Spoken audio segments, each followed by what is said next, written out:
ये सब नहीं होता तो अपनी बेटी की शादी कर देती।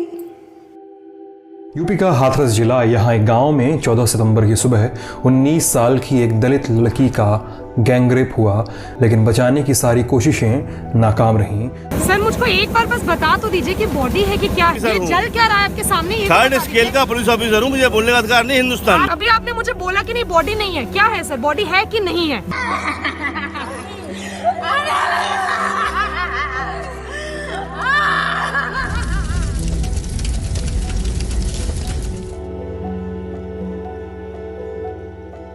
बेटी तो मेरी बहुत सीधी। ये लोगों ने इतनी तेज अफवाह उड़ाई कि वो लड़के से बात करती थी, शॉपिंग के लिए ले जाता था। जिससे कोई बात नहीं करता, जिससे कोई मतलब नहीं रखता, तो वो शॉपिंग कराने ले जाएगा। न्याते और पल्ले कबरा तक इतनी बस आती जाती रहती। माचो को समझ लग रही है, नहाती धोती अपने खाना पीना खाई, बस नहीं रही। उन्हें इतना पता नहीं था फोन में कि इंग्लिश में अगर नंबर आ गया तो देखिए भाभी जी कौनों को फोन हुआ तो पूछने आती थी, भाभी देखना किसका नंबर है। उस इंसान पे मैं कैसे आरोप लगा सकती हूँ? हम लोगों को बहुत टॉर्चर किया गया। दुनिया को दिखा दिया कि हमने परिवार को भी नौकरी दी है, घर दिया है, ये सब कुछ दिया है, मगर ऐसा कुछ है नहीं। अगर इतने ही देने वाले थे तो 4 साल से हमें ये जेल की जिंदगी नहीं हम लोग काट रहे होते। बंद कर दिया आप लोगों को, जेल में डाल रखा है। वो सर 5 साल मतलब ऐसे लग रहा है कि आपने कोई गलत काम किया हो, आप क्राइम में आपने किया हो। बिल्कुल सर, कमाल की बात है। बेटी का दर्द उठाने का ये कि हमें वो मिला, सजा मिल रही है। मार्केट वगैरह तो कहीं भी जाना होगा उनको लेटर देना है लिख के कि हमें वो सामान लेने जाना है। किसको लेटर देना है? मतलब हाथरस जाएंगे, एप्लीकेशन गाड़ी देते हैं, बाद हाथरस से डिस्ट्रिक्ट बाय दूसरी जाता है, कोर्ट कचहरी जाते हैं, तो हमें पर्सनल गाड़ी करनी पड़ती है। 14-14 हजार की गाड़ी जा रही है, तारीख पर थी तो पैसा का धरा रहेगा। सब लोगों तो यही दिखता है कि पैसा है इनके पास। अब तो ये छूट के आ गए जो आरोपी गाँव में घूम रहे हैं। एक जेल गया है, एक ही है और बाकी 3 थे, हाँ, वो घूम रहे हैं। 3 को उनको बरी कर दिया ना कोर्ट ने, 3 को बरी कर दिया सर। कोई चार्ज फिलहाल उनके पास नहीं है। हाँ, हमारे साथ ये भी बहुत बड़ा। और वो जो जेल गया है वो मर्डर के लिए जेल गया है। 304 और रेप के लिए नहीं गया ना, वो तो हटा दिया सर, सब हटा दिए, वो सब हटा दिया। जो बहन का बयान थे वो भी सब वो भी नहीं माने। इन्हीं लोगों ने बोल दिया है कि 1.5 करोड़ रुपया दिया है हमने, जो तीनों को छुड़ाने के लिए।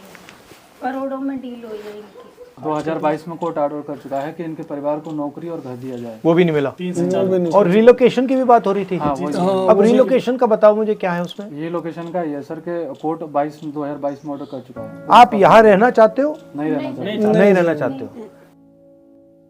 एससी जात के यहाँ पे कितने लोग रहते हैं? 4 घर हैं हमारे 4 घर हैं। हमारे 2 पलायन हो चुके हैं। 2 तो पलायन हो चुके हैं, बाकी कुछ यहाँ पड़े हैं। डर की वजह से वो लोग चले गए।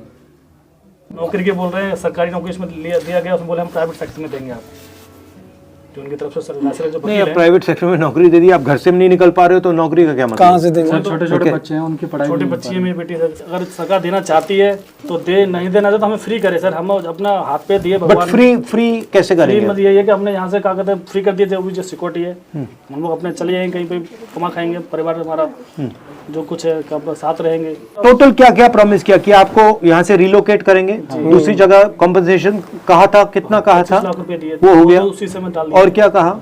सरकारी नौकरी, सरकारी नौकरी वो नहीं मिली। फास्ट ट्रैक में आपको सुनाई चलेगा, फास्ट ट्रैक कोर्ट। अच्छा, ये 3 आरोपी जो हैं ये भी क्राइम में थे, इन्होंने भी किया था। 4 लोग थे सर। सीबीआई ने चार्जशीट में जो है इनको दोषी माना है। सीबीआई ने गैंगरेप वाली जो धारा है वो सीबीआई ने लगाई थी, तो अब ये कोर्ट में जो है उस चीज को माना नहीं है।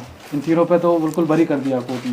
जिस दिन मेरे जो बयान होने वाले थे 2021 में फर्स्ट, उसी में आरोपी पक्ष के जो वकील है, उनका जो यूनियन जो सबसे बड़े जो वकील है वो कोर्ट में घुस के दारू पी के हमारे बयान हो रहे थे। उसमें सीमा कुशबा जो उसमें केस जो लड़ी थी वो थी हमारी तरफ से, तो इनकी तरफ से जो वकील है वो बोल रहे आते अपनी सीमा मेरे तो अच्छा है, मैं गोली से मार देंगे। स्पीड तक पच रखने वाले तो कोई नहीं है यहाँ पर। जैसा उनके हाथ जोड़ रहे थे जो आरोपी, प्लीज बाहर चले जाइए। मतलब हिंदुस्तान में आपको न्याय नहीं मिल सकता, यही बात है। दलित को लिए तो कोई मतलब कोई प्रस्ताव है नहीं है क्या? तो उसमें मुख्यमंत्री जी सर कह रहे हैं कि जो बॉडी रात को जब सिस्टर की जलाई गई थी तो उसमें एक वीडियो में बोल रहे हैं कि परिवार को बॉडी सुपुर्द की गई थी और परिवार की सहमति से बॉडी रात को जलाई गई थी। पुलिस ने परिवारजनों के साथ संवाद बना करके उस सारी कार्रवाई को वहाँ पे किया था। पिता और भाई दोनों डेड बॉडी के साथ हाथरस तक आए थे। तो ये देखिए, ये देश दुनिया ने लोगों ने देखा है कि बॉडी रात को किसने जलाई है, नहीं जलाई है, परिवार है या नहीं है मामूली।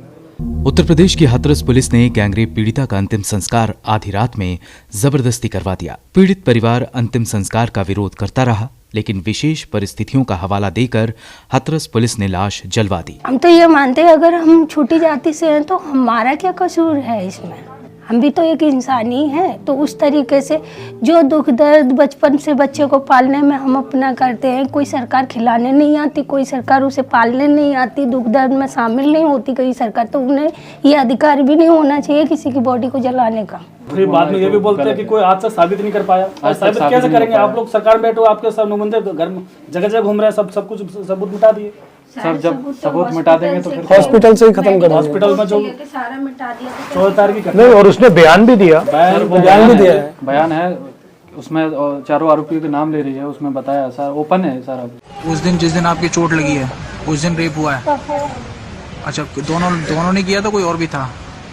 वो दोनों तो पर्दा की सब कर देते। 14 तारीख की घटना है, 22 तारीख को मेडिकल हो रहा है, और जो हम लोग वो बोल रहे हैं सर मेडिकल करा दीजिए, और नहीं सुन रहे कोई भी। प्रशासन के जो अधिकारी लापरवाही कर रही थी उन्होंने, उनके ऊपर भी कोई एक्शन नहीं लिया गया आज तक, ना कोर्ट ने लिया ना सरकार ने। डीएम थे जो लीप आपूर्ति करके चले गए, उनको भी बढ़िया उसमें बड़े उसमें डिस्ट्रिक्ट में भेज दिया मिर्जापुर में, कुछ नहीं है किसी का। पीएमजी सब लोग बोलते हैं कि अगर नारी सुरक्षा नहीं, क्या ऐसी नारी सुरक्षा? आपके हर घर में हर सेकंड में रेप हो रहे हैं, कानून व्यवस्था ऐसे थोड़ी चलती है। आप लोग कह के कुछ नहीं कर रहे हैं। हम तो यही सोचते हैं सर कि ये जो अन्याय हम झेल रहे हैं, न जाने ऐसे कितने परिवार पीड़ित होंगे जो वो झेल रहे होंगे, और वो चुप बैठे हैं, चुप बैठे हैं, क्या करें? मजबूरी है, ये तानाशाही से सरकार है सर। संविधान के हिसाब से चल क्या रहा है आज के उसमें? संविधान के हिसाब से कुछ नहीं चल रहा है, अपनी मर्जी के हिसाब से चला रहे हैं। सरकार चल रही है मर्जी के हिसाब से चल रही है, कोई किसी को ऊपर केस कर रहा है अपनी मर्जी के खिलाफ, मर्जी से ही सब कुछ हो रहा है। वहाँ से छूट के आए आरोपी, उसके कुछ 2 महीने बाद उनके मकान बन गए, खेत खरीद गए। बताइए पैसा इतना मिला है, गाड़ी लग गई, डर क्यों नहीं उनके अंदर का? खुले हमारे सामने घूम रहे हैं। दिखाइए, रवि नाम का ये वाला। हाँ ये खड़ा है भेड़िया। नहीं, ऐसा लग रहा है कि आप दोषी हो, आपने क्राइम किया है, वही हिसाब और आपको बंद कर दिया जेल में। निर्भया वाला ब्राह्मण लड़की थी, पूरे देश ने सपोर्ट किया, प्लस सरकार थी कांग्रेस की सरकार, ठीक है, इसलिए सपोर्ट की वजह से वो जीत गई। मगर इस केस में बीजेपी की सरकार है और कास्ट हमारी है, छोटी है, उसको लेके धर्म को लेके सब खत्म हमारा। आप लोगों से सर हम लोग तो आप लोगों से आपसे ही सर उम्मीद है, और बच्चों की भी पढ़ाई लिखाई, जो इनका भविष्य खराब हो रहा है, सबसे बड़ी उम्मीद है। जिस दिन जो जजमेंट हुआ उस दिन 3 कोर्ट में खाली हम 3 बार जजमेंट हुआ है। जैसा बैठते हैं बोलते थोड़ी देर में आता हूँ, अभी जजमेंट पूरा नहीं लिखा गया है, शायद पीछे योगी जी बैठे होंगे, उन्होंने बोला होगा आप पूरा लिखो, तब उन्होंने 3 को बरी करा, फिर तीसरी बार में आके तब तीसरे को गैर जज का भी चेहरा उतरा हुआ था जिस दिन जजमेंट सजा दी गई है। जज साहब का चेहरा उतरा हुआ, ऐसा लग रहा है उनको कोई पीछे धक्का दे रहा है कि जजमेंट सुना, चेहरा उतरा हुआ है उनका, जो कि हम लोग उनको अच्छी तरह से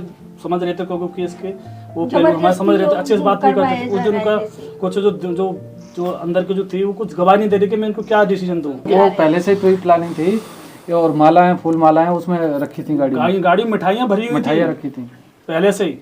उनके जो संगठन के लोग हैं, करणी सेना है, हिंदू विश्व हिंदी परिषद है, उनके सारे संगठन वहाँ मौजूद थे। उस 25 लाख में 5 साल हम कैद काट रहे हैं, अगर योगी जी को बंद कर दिया जाए 25 लाख में 5 साल काट सकते हैं, उन्हें दिक्कत नहीं होगी कहीं जाने आने में, खाने पीने में, सब। फिर हमारा परिवार है, बड़ा परिवार है, बीमारी है, बच्चे हैं, खाना पीना है, महंगाई है, सारी बीमारी भी है, आजकल क्या आता है, क्या आता है सर। 5 से 7 लाख रुपए मेरे अंदर लगा दिए लोगों ने प्राइवेट इलाज करा के।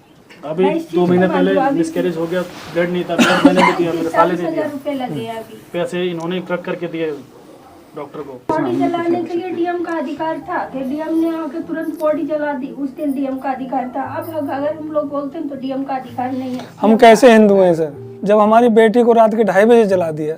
वैसे हिंदू रीति रिवाज में ये होता नहीं है, कुंवारी कन्या को नहीं जलाते ना, रात में तो जलाते। तो इन लोगों ने तो वो पेट्रोल डाल के रात में ही जला दिए। कोर्ट में भी वही हो रहा है, तारीखें मिल रही है, इंसाफ नहीं मिल रहा सर। आए दिन केस होते हैं। आपने मणिपुर की घटना देखी, इतनी गंदी कि खाना खाने से मैंने सामने से हटा दिया कि देखे, ये दिमाग में चलने लगा कि कल को मेरी भी बेटियां बड़ी होंगी और भी बच्चियां बड़ी होंगी, कैसे जिएंगी? यही चलता रहेगा तो वो जिएंगी कैसे? अस्थियां अभी तक हैं, रखी हुई हैं। अब वो भी हमारी थी, वो तो बेटी के नहीं थी, वो जो है ला करके रख लिए हैं, लेकिन हमने देखा तो नहीं था बॉडी को। अब किसकी थी किसकी नहीं थी ये भी नहीं पता हमें।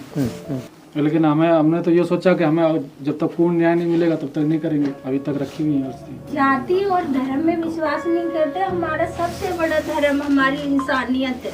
हम उस हक के लिए लड़ रहे हैं कि हजारों समाज की बेटियों के लिए खड़े हैं। हमारे घर की बेटी नहीं रही इस घर में, मगर हम उन बेटियों के लिए खड़े हैं कि आज अगर किसी को सजा मिलेगी तो उन्हें डर पैदा होगा कि हम अगर ऐसा कांड करेंगे तो हमें सजा मिलेगी, मगर उन्हें छोड़ दिया जाएगा। उनके अंदर और हौसले बुलंद हो रहे हैं, इसलिए उन्हें ऐसा एहसास होता है कि हम भारत में आते ही नहीं हैं। हमारी जो कास्ट है ना वो भारत में रहने वाले ही नहीं, हम लोग कहीं बाहर से आए हैं, इसलिए हम लोगों के साथ में भेदभाव करते हैं शायद।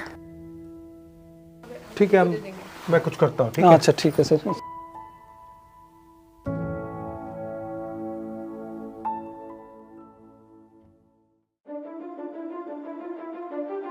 जो बलात्कार करते हैं वो बाहर रहे, और जिसका रेप हुआ है उस परिवार को बंद कर दिया जाए। कहां लिखा है कॉन्स्टिट्यूशन में? 4 साल हो गए हैं, आज तक उनका रिलोकेशन नहीं किया गया है। तो मैं इस हाउस में कहना चाहता हूं कि अंबेडकर जी के संविधान वाले लोग, इंडिया गठबंधन वाले लोग, हम सब मिलकर उस परिवार का रिलोकेशन हम करेंगे अगर आप नहीं करोगे तो। और हिंदुस्तान के हर गरीब व्यक्ति को हम ये कहना चाहते हैं, आपकी रक्षा कॉन्स्टिट्यूशन करता है, और ये बीजेपी के लोग कॉन्स्टिट्यूशन पर 24 घंटा आक्रमण करते रहते हैं।